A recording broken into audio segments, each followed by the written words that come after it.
এটাই হলো আমাদের বনগাঁও, আমাদের কেরানীগঞ্জ বনগাঁও এলাকা, আমাদের নিজ এলাকা।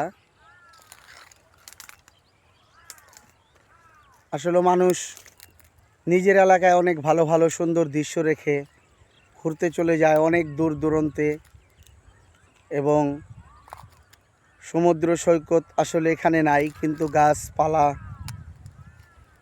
শীতল হাওয়া, শাক সবজি সব কিছুই আমাদের এখানে আছে। এখানে মুজাহিদনগর রেল স্টেশন এবং জগন্নাথ ভার্সিটি, পাসপোর্ট অফিস সব আমাদের এই কেরানীগঞ্জ তেঘরিয়া উপজেলায় অবস্থিত হয়েছে। তো আসলে আমরা বাড়ির মানুষ, বাড়ির সামনে অনেক কিছু থাকলেও আমরা মূল্যায়ন করি না, দূরের দিকের অনেক কিছুই আমরা মূল্যায়ন করি। কি বলো নিরঞ্জন ভাই? অবশ্যই। এটাই হলো আমাদের নিজ এলাকা বনগ্রাম, কেরানীগঞ্জ থানা, দক্ষিণ কেরানীগঞ্জ থানা, জেলা ঢাকা পড়েছে। ওই যে মানুষ শাক তুলছে। আসো নিরঞ্জন ভাই, একটু হাঁটি, ঠিক এইভাবে ধরবা, দেখা যায়। এই এলাকাটা,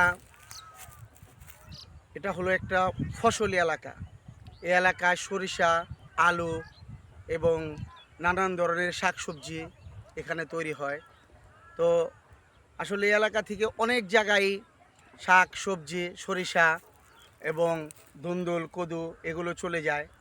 অনেকে মনে করে যে আসলে আমাদের এলাকায় আসবে, এখানে মনে হয় সব কিছুই মানে বাইরে থেকে আসে। আসলে না, শুধু ধান চালটাই এলাকায় কম হয়, তাছাড়া সব কিছুই মোটামুটি এলাকায় আছে। তো যারাই এই এলাকায় নতুন বাড়িঘর করছে অনেকে জানে না, বা অনেকে ভয়েও আসে না, যেখানে কিছু নাই। এখনও পর্যন্ত এখানে যথেষ্ট পরিমাণ আলু হয়। এই যে দেখেন, এখান দিয়া এবারকার অনেক আলু হয়েছে। এই যে এটা আমার নিজের ক্ষেত, এই তো কিছুদিন হলো ক্ষেতটা কিনেছি।